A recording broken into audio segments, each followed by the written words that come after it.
নমস্কাৰ study and learn Assam YouTube চেনেললৈ আপোনাক সকলোকে স্বাগতম জনাইছোঁ। আজি আমি আলোচনা কৰিম, আপোনালোকে হয়তো থাম্বনেইল দেখি গমেই পাইছে, আজি হৈ যোৱা পেপাৰখনৰ কিছুমান কুৱেশ্যন এনচাৰৰ বিষয়ে।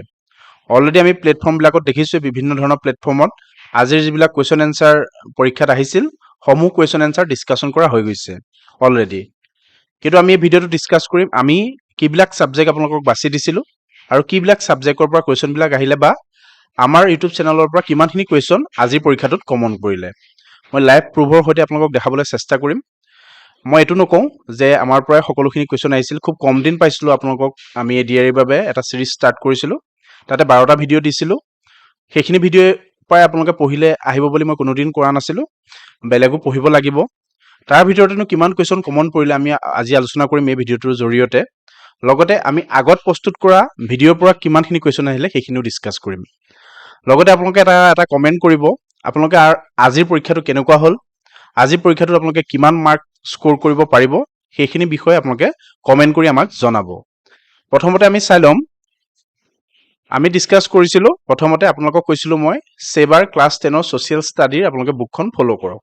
আৰু তাতে এটা চেপ্টাৰ আছিল পৃথিৱীৰ ভূগোল বুলি, খুব গুৰুত্বপূৰ্ণ বুলি কৈছিলোঁ পৃথিৱীৰ ভূগোল, আণ্ডাৰলাইন কৰি দিছিলোঁ।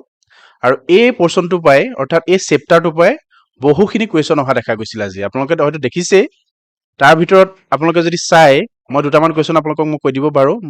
মই বেৰিং ষ্ট্ৰেইটৰ কথা আপোনালোকক কৈ আছিলোঁ, তাৰ ওপৰত কুৱেশ্যন আহিছে।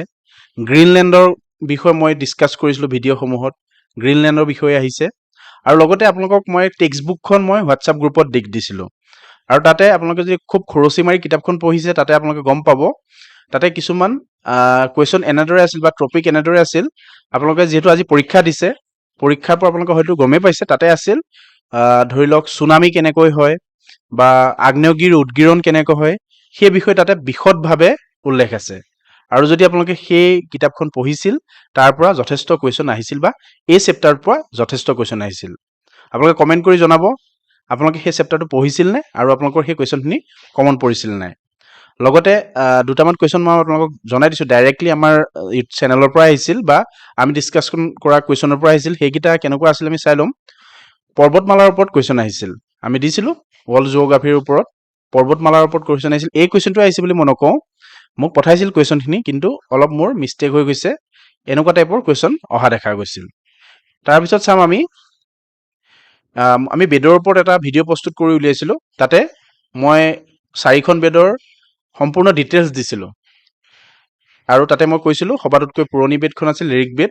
সেইটো বাৰু খুব ইজি কুৱেশ্যন আছিল, সকলোৱে হয়তো এই কুৱেশ্যনটোৰ এনচাৰ আপোনালোকে কৰিব পাৰিছে। লগতে আপোনালোকে যিটো নেক্সট পৰ্যায়ত আপোনালোকৰ এক্সাম আছে, সেইটো কাৰণে ৰেডি হৈ যাওক। আৰু কোনখন বেদত কি বস্তু, কি বিষয়বস্তু তাতে অন্তৰ্ভুক্ত হৈ আছে আপোনালোকে বিশদভাৱে চাই ল'ব। এই ভিডিঅ'টো যদি আপোনালোকে চেক কৰে, আমি 6 মাহৰ আগতে ভিডিঅ'টো প্ৰস্তুত কৰি উলিয়াইছোঁ, তাতে খুব ধুনীয়াকৈ আমি ইনক্লুড কৰি দিছোঁ কোনখন বেদত কি বস্তু অন্তৰ্ভুক্ত হৈ আছে। তাৰপিছত চাম আমি, আপোনালোকে দেখা পাইছে এইটো ডাইৰেক্ট আহিছিল, এইটো হয়তো সকলোৱে জানে, খুব কমন আৰু ইজি কুৱেশ্যন আছিল। অসমে কোন দুখন কাণ্ট্ৰিৰ লগত নিজৰ সীমা ভাগ বতৰা কৰে? আপোনালোকে হয়তো সকলোৱে কৰিছে কুৱেশ্যনটো। ভূটান আৰু বাংলাদেশৰ লগত আছামে নিজৰ ইণ্টাৰনেশ্যনেল বাউণ্ডৰী শ্বেয়াৰ কৰে। লগতে আপোনালোকক কৈ থওঁ, যিসকলে আমাৰ ভিডিঅ'বোৰ চাইছে, তাতে মই কিছুমান আপোনালোকক ইনফৰ্মেশ্যন দি যাওঁ। আৰু মই ইনফৰ্মেশ্যনবিলাকত মই আপোনালোকক কৈছিলোঁ যে SI হওক বা এডিআৰি এক্সামেই হওক, তাতে 5ৰ পৰা 10টা কুৱেশ্যন খুব কমন কুৱেশ্যন আহে আৰু খুব ইজি কুৱেশ্যন আহে, যিখিনি কুৱেশ্যন আপুনি আমি সকলোৱে পাৰোঁ। আজি পেপাৰখনটো আমি দেখা পালোঁ, 10টা কুৱেশ্যন খুব ইজি আহিছিল। তাৰ ভিতৰত মোৰ যিমানখিনি মনত আছে, মই দুটামান কুৱেশ্যন আপোনালোকক কৈ দিছোঁ। আহোমৰ শেষৰখন ৰাজধানী কি আছিল বুলি আহিছিল, সেইটো যোৰহাট, সকলোৱে জানে, আপুনিও জানে, ময়ো জানো। আৰু এটা কুৱেশ্যন আহিছিল, টুকলাই টি ৰিচাৰ্চ চেণ্টাৰ ক'ত অৱস্থিত? সেইটো খুব ইজি কুৱেশ্যন আহিছিলে, কমন কুৱেশ্যন। সেই কুৱেশ্যনটো আপোনালোকে সকলোৱে জানে, যোৰহাটত অৱস্থিত। লগতে শংকৰদেৱৰ আয়েকৰ নাম কি আহিছিল? এইবিলাক হৈছে খুব কমন আৰু ইজি কুৱেশ্যন। আপোনালোকে চাব, মই আগতেও কৈছোঁ এইখিনি কথা, প্ৰতিটো এক্সামত 5ৰ পৰা 10টা কুৱেশ্যন ইজি কুৱেশ্যন আহে। প্ৰায় এক্সামত অহা দেখা যায়, নামঘোষা কোনে ৰচনা কৰিছিল? এই কুৱেশ্যনটো খুব কমন কুৱেশ্যন হয়। ঠিক তেনেদৰে এনেকুৱা কুৱেশ্যন বহুকেইটা আহিছিল, 5ৰ পৰা 10টা কুৱেশ্যন মোক দিছিলে, কিন্তু মোৰ সেইখিনি মনত নাই। আপোনালোকে হয়তো অলৰেডি গম পাইছে যে কি কুৱেশ্যন ইজি কুৱেশ্যন আহিছিলে। আৰু আপোনালোকে SI বাবেই হওক বা এডিআৰি আমাৰ গ্ৰেড 3ৰ যিটো আমাৰ গ্ৰেজুৱেট লেভেলৰ এক্সাম হ'ব গৈ আছে, সেইটোৰ বাবেও আপোনালোকে চাই থ'ব, সহজ কুৱেশ্যন বা ইজি কুৱেশ্যন বুলি আপোনালোকে ইগন'ৰ নকৰিব। ইজি কুৱেশ্যনো কেতিয়াবা আমাৰ ভুল হোৱা দেখা যায়। 5ৰ পৰা 10টা কুৱেশ্যন কিন্তু প্ৰতিটো এক্সামতে ইজি কুৱেশ্যন আহেই। এইখিনি কথা মই এতিয়া কোৱা কথা নহয়। আপোনালোকে যদি আমাৰ ভিডিঅ'বোৰ চেক কৰে তাতে দেখা পাব মই এক্সামৰ বহুদিনৰ আগতেই এইখিনি কথা কৈছিলোঁ। তাৰপিছত চাম আমি,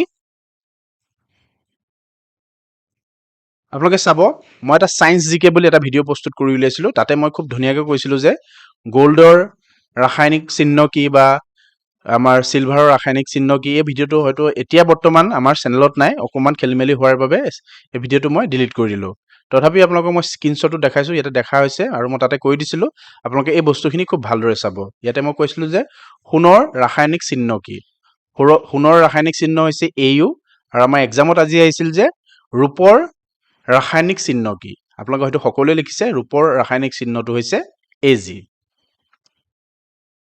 তাৰপিছত চাওঁ আমি খুব ইণ্টাৰেষ্টিং এটা, এইটো চাওক 2024 বৰ্ষত যেতিয়া সাহিত্য একাডেমী বঁটাবোৰ ঘোষণা কৰিছিল তাতে সেই সময়তে মই এটা ভিডিঅ' আপলোড কৰিছিলোঁ। বৰ্তমান ভিডিঅ'টো নাই কিন্তু মই আপলোড কৰিছিলোঁ আৰু মই এই ভিডিঅ'টোত আপোনালোকক উল্লেখ কৰিছিলোঁ ৰঞ্জু হাজৰিকাৰ বিষয়ে। আপোনালোকে হয়তো যিসকলে ভিডিঅ'টো চাইছে তেখেতলোকে গমেই পাইছে ৰঞ্জু হাজৰিকাৰ ওপৰত আপোনালোকে যিসকলে ভালদৰে চাই গৈছিল আপোনালোকে হয়তো কৰিব পাৰিছে। এনেকুৱা টাইপৰ কিবা এটা কুৱেশ্যন ৰঞ্জু হাজৰিকাৰ লগত ৰিলেটেড আমাৰ এক্সামত আহিছিল। হয়তো যিসকলে এক্সাম দিছে আপোনালোকে গম পাব ৰঞ্জু হাজৰিকাৰ ৰিলেটেড কিবা এটা কুৱেশ্যন আহিছিল। ভিডিঅ'টো দীঘলীয়া নকৰোঁ, আপোনালোকে হয়তো সকলোৱে জানেই, মই কোৱাৰ প্ৰয়োজন নাই আজি কেনেকুৱা ধৰণৰ কুৱেশ্যন আহিছিল বা কুৱেশ্যনসমূহৰ শুদ্ধ এনচাৰ কি কি হয়। যিসকলে খুব ভালদৰে আমি কোৱা তথ্যসমূহ ফ'ল' কৰিছিল তেখেতলোকৰ নিশ্চয় ভাল হ'ব, বা আমি বিশেষ সময়ো নাপালোঁ আপোনালোকক যথেষ্টখিনি ডাটা দিবৰ বাবে। তথাপিও যি পাৰিছোঁ দিছোঁ। আপোনালোকে শেষত কমেণ্ট এটা কৰি জনাব আপোনালোকৰ আজি পৰীক্ষাটো আপোনালোকে কিমান নম্বৰ স্ক'ৰ কৰিব পাৰিব।